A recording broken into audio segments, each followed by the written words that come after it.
I have never come across something as beautiful and as mesmerizing as Rohan at the Louvre. It may very well be because Araki's fascination with the Renaissance and the birth of the modern era is just contagious, and I wouldn't hesitate in saying Kira's pubescent experience with Mona Lisa's hands is representative of Araki's response to the thought of his idol, Italian painter Leonardo da Vinci. The dashing aesthetic that seemed to be targeted as visual creatures, the celebration of healthiness and human beauty, the ever-presence of the sensual tropicality in the color palette is what makes everything exquisite looking. And I like how the same elements required to the acceptance of Rohan's amateur work happens to be the exact same element responsible for the disapproval of executives in charge of American comics, that being big boobs and butts, of course. Don't worry, I'm not gonna go down that rabbit hole just yet. I say yet because I might just make a video on that topic someday. There is something very relatable about witnessing easily annoyed individuals do things by the old ways of previous generations of your family, like having ridiculous contractual requirements that their lasses are expected to abide by, or even seeing a hot girl wandering your grandmother's property every day, who you discreetly watch and use as a model to chisel your female drawings after, plus the slightly concerning feeling of a young man being asked if he thinks he'll ever be able to make a living out of performing his unusual professional cravings is touching. The lake and arty young woman reveals that there is an antithesis even to the most abstract of things, as Leonardo da Vinci's most famous painting, and it just so happens to be in the Louvre. The evil painting in question does not match any shade of the color black, and is the wicked equivalent of Mona Lisa, a work that arouses all kinds of positive feelings in decent chaps and gals, and feeds into degenerate citizens' kinky fantasies and fetishes, whose morals are blatantly non-existent. I couldn't help but to notice the not-so-subtle alteration in fiery hue predominantly coloring the illustrations. It transitioned to this rosy bloody tone which doesn't take away the enjoyment of glaring at it. It just goes to show Araki's going all out here. This is posterior to Rohan's heart being broken and his manga pages being ripped by this girl named Nanazi, overcome her curiosity about the ominous work of art. Rohan is driven to Paris, where in the interiors of the Louvre Museum, bully-looking nerds walk freely, but before this panel we get to see this.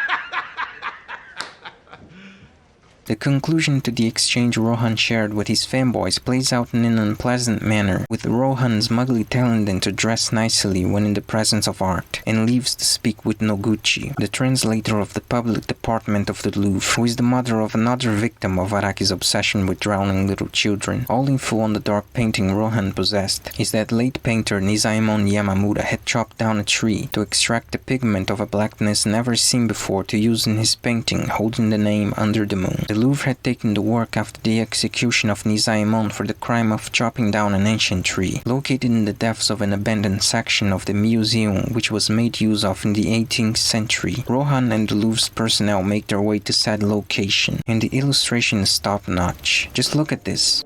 Perfection. We notice the further down the forsaken structure they reach, the grimmer and colder the aesthetics get. An obstacle in the form of a jammed wooden door is all there is between Rohan and his final destination. Little did they know that Nanazi's story was no joke. The critters from whom the obscure pigment is drawn, which hunt under the moon propagating Yamamura's hate, sense the breath of life approaching, and quickly act on their intent to weaponize memories. Heads are blown and squished along with the sounds of ghosts walking down the stairs.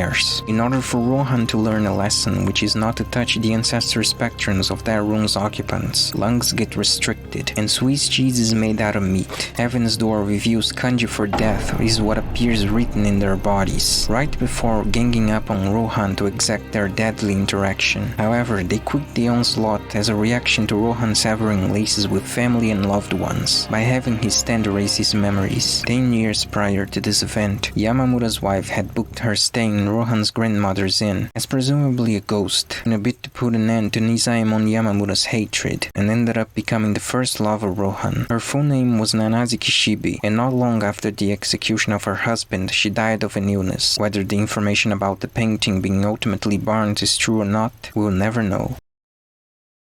That's it for today's video. I hope you enjoyed it. I'm sorry I have not been very active on the channel. There's a lot going on outside of YouTube I have to take care of, but I'll be more consistent from now on. Alright, with that being said, thanks for watching this video. See you in the next one.